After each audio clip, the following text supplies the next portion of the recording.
Bonsoir amis internautes, merci de nous suivre sur halat.info. Aujourd'hui, après avoir suivi le discours du président de la République, nous avons fait le déplacement chez M. Kourouma, responsable politique du grand parti, pour recueillir sa réaction suite à ce discours du président Macky Sall. Bonsoir M. Kourouma. Bonsoir. En tant que responsable du grand parti, quelle réaction faites-vous suite au discours du président Macky Sall? Oui, en dehors du fait d'être responsable du grand parti à Guédiawaye et à Dakar, je parlerai en tant que citoyen, un citoyen lambda qui a entendu son président de la République faire un discours de meilleurs vœux. En dehors de ce meilleurs vœux, c'est un discours bilan qu'il a fait. Et ce Sénégalais lambda-là, donc, fait une analyse de ce discours. Donc, si je me dis être du grand parti et sur la base de cela, j'ai fait un discours, tout le monde dira que c'est le discours de l'opposant, mais j'essaierai d'être le plus objectif possible. Quel constat faites-vous sur l'année 2018 qui a été déclarée comme une année sociale? Bon, je parlerai d'abord du discours du président de la République, qui est un discours bilan. Le bilan que Macky aurait dû faire en 2013, c'est le bilan qu'il fait en 2018. Ça veut dire que c'est un échec sur toute la ligne. Donc le président Macky Sall a revisité certains secteurs comme la pêche, l'agriculture, l'élevage, l'éducation.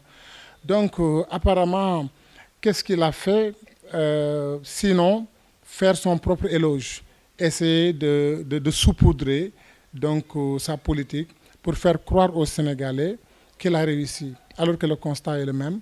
Le Sénégal est dans une dynamique d'endettement chronique. La pauvreté qui sévit au Sénégal est dans une profondeur abyssale qui fait que les Sénégalais donc, ne savent plus à quel saint se vouer.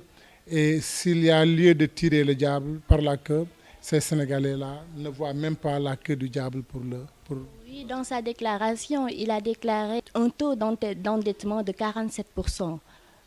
Il le juge évidemment normal. Selon vous, quelle étude en faites-vous? Bon, c'est un gouffre, parce qu'un pays ne peut pas reposer sa politique sur l'endettement. Un pays doit d'abord dépendre de ses propres moyens. Le président Macky Sall aurait dû réduire drastiquement ses dépenses, notamment le budget de la primature, le budget de la présidence de la République et le budget de pas mal d'agences, à la limite supprimer des agences. Le Sénégal aurait pu emmagasiner beaucoup de milliards qui auraient pu permettre de financer donc, des activités, de construire des infrastructures au lieu de miser sur la dette. La dette ne peut permettre de développer un pays. Ce qui peut permettre de développer un pays, c'est le secteur secondaire, qui est l'industrialisation du pays. Et malheureusement, Macky Sall n'a construit aucune usine. Ce qui peut permettre de développer un pays, c'est le secteur primaire, un secteur primaire qui porte l'artisanat. Malheureusement, ce secteur-là n'est pas accompagné.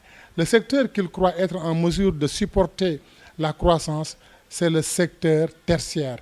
C'est le secteur qui regroupe les banques, les réseaux téléphoniques, c'est le secteur qui aussi regroupe tout ce qui est assurance. Mais malheureusement, les tenants de ces secteurs-là sont des étrangers. Et la manne financière qui est emmagasinée ne profite pas au Sénégal, n'est pas réinvestie au Sénégal, ne profite pas à l'économie sénégalaise. C'est une manne financière qui quitte le Sénégal pour donc financer d'autres projets dans d'autres pays. Ce qui veut dire que ce que nous appelons taux de croissance n'impacte pas réellement sur l'économie du Sénégal. Même s'il nous dit atteindre un taux de croissance à 2 chiffres, ce taux de croissance-là ne va pas refléter sur l'avoir du Sénégalais. Les Sénégalais sont dans une pauvreté extrêmement endémique, ce qui fait que le président Macky Sall doit revoir sa politique. Mais malheureusement, vous m'avez parlé tout à l'heure de politique sociale. Toute la politique du président Macky Sall, depuis 2012 jusqu'à aujourd'hui, devait se concentrer sur l'aspect social. Parce qu'on ne peut pas développer un pays africain comme le Sénégal sans mettre l'accent sur le social. Le social est une priorité. Mais pour lui, il a fait ça. Il a fait cette déclaration avec les bourses sociales. Il l'a fait. Oui, ce qu'il y a lieu de comprendre, c'est que tous les Sénégalais pauvres devaient profiter de cette bourse sociale. Mais malheureusement, c'est une bourse à vocation politique pour acheter de conscience, pour voir là où il est faible, donc rallier des partisans ou rallier des partisans d'autres partis. Ce qui intéresse le président Macky Sall, c'est un second mandat et non le développement du Sénégal. Alors, vous voulez dire qu'il a instauré ces aides sociales afin de gagner des voix lors des élections à venir? Pour développer un pays, il faut encourager l'emploi. Encourager l'emploi, c'est créer l'auto-emploi. Créer l'auto-emploi, c'est permettre aux Sénégalais, dans les zones les plus reculées, d'avoir accès à des choses aussi rudimentaires que l'électricité, à des choses aussi rudimentaires que l'eau potable. Il ne s'agit pas de donner 25 000 francs à une famille pour se dire qu'on a réussi sa politique. Ces 25 000 francs ne peuvent pas permettre à une famille de réussir. Au lieu de donner donc, à une famille des produits, le mieux serait de leur donner les possibilités de faire eux-mêmes leurs propres produits. Il ne s'agit pas de les maintenir dans une dynamique de pauvreté, mais de les encourager à l'auto-emploi, de les encourager à produire eux-mêmes. Mais malheureusement, le président Macky Sall ne fait que du tape-lait. Il fait du saupoudrage. Les Sénégalais sont fatigués. Les Sénégalais n'ont plus confiance en lui. Il a trahi les Sénégalais. Moi qui vous parle, j'étais avec lui en 2012. J'ai battu campagne pour le président Macky Sall.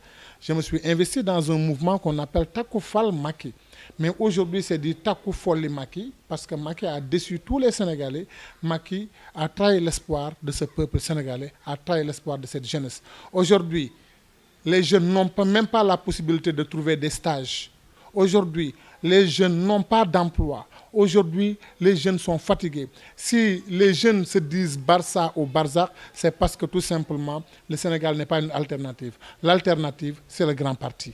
L'alternative, c'est le programme du grand parti qui est capable de construire des usines, qui est capable de booster le Sénégal, de mettre le secteur secondaire au summum de son art pour lui permettre de développer ce Sénégal-là. Parce que sans ce secteur secondaire, il n'y aura pas de développement. Concernant l'autosuffisance en riz, le président de la République a déclaré 1 132 795 tonnes de riz. Qu'est-ce que ça vous fait?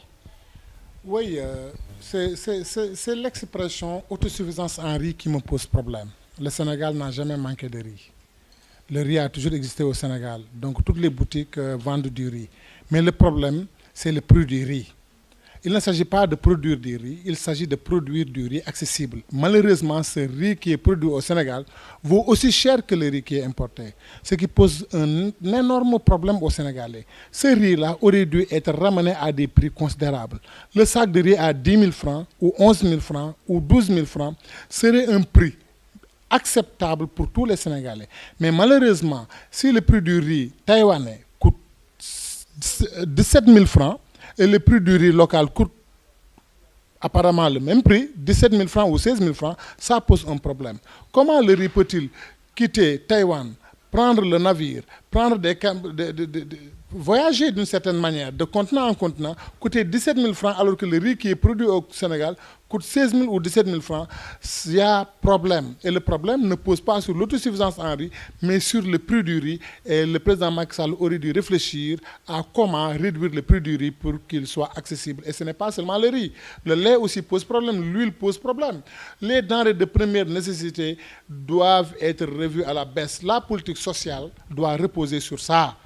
Une politique sociale sans des denrées accessibles n'est pas une vraie politique sociale. Il ne s'agit pas de donner aux Sénégalais des 25 000 francs pour des bourses familiales. Il s'agit de réduire pour que ça puisse impacter sur tous les Sénégalais, quel que soit le travail qu'il fait. S'il arrivait à réduire ce prix du riz, ce prix des denrées de première nécessité, les Sénégalais verraient en cet acte une politique saine, une politique qui booste leur niveau de vie, une politique qui va booster leur avoir. Malheureusement, le président Macky Sall est passé à côté de ce que les Sénégalais attendaient de lui, c'est-à-dire un citoyen modèle capable de servir le Sénégal et non de se servir du Sénégal comme le font certains de ses collaborateurs qui ne font que piller le pays.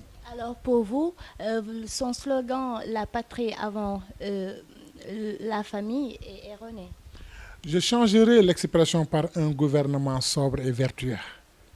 À la place d'un gouvernement sobre et vertueux, nous avons un gouvernement à la non sobre et non vertueux, c'est-à-dire un gouvernement qui trône tous les maux, passant du détournement de deniers publics, donc à la non-considération de notre santé.